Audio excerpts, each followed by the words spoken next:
साधु संतों की सेवा कैसे की जाए महाराज जी? इसका जब भाव शास्त्रों में वर्णित आता है, गुरुजनों के मुख से सुनते हैं तो भाव कभी होता है। कभी यदि अर्थ बढ़े तो पुरियों में धामों में संत जन निवास करते हैं, जाए उनको भोजन पवा दे, वस्त्र आदि की सेवा कर दे, क्योंकि अब संत मिलना भी तो कठिन है।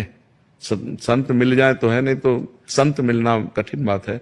जिसने भगवान के चरणारविंद में अपनी चित्तवृत्ति जोड़ ली, समस्त कामनाएं शांत हो गई, जो ब्रह्मभूता प्रसन्नात्मा न शोचति न कांक्षति, ऐसे एक संत का सेवन हो जाए ना तो लाखों भंडारे के बराबर है।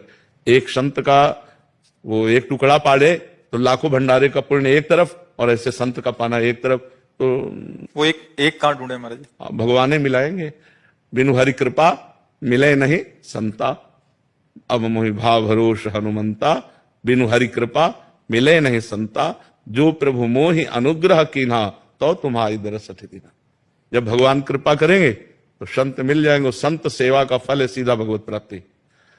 इसीलिए देवर्षि नारद जी ने अपने सूत्रों में लिखा है, महत्संगस्तु दुर्लभो, महापुरुषों का संग मिलना दुर्लभ। फिर लिखा अगम्यो, उनका निर्वाह कर पाना कठिन। अगर निर्वाह कर ले गए अमोघस्य, निश्चित भगवत प्राप्ति हो जाएगी।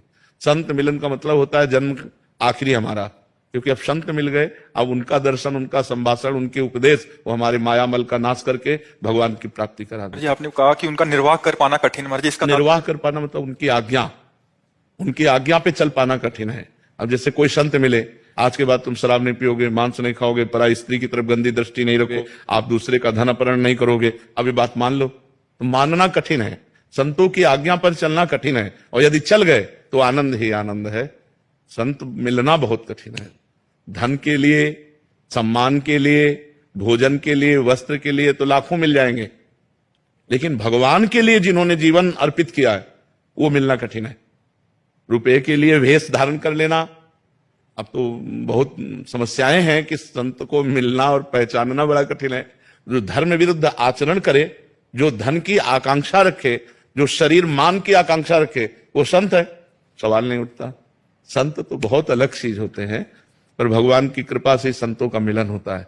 सबसे सरल पहचान संतों की है, जिनके पास बैठने से दुर्वासना का नाश होने लगे, जिनके दर्शन से हृदय में शांति मिलने लगे, और जिनके पास बैठने से हमारे हृदय में भगवान से प्यार उत्पन्न होने लगे। यही बाहरी लक्षण संतों का है। और तो शास्त्र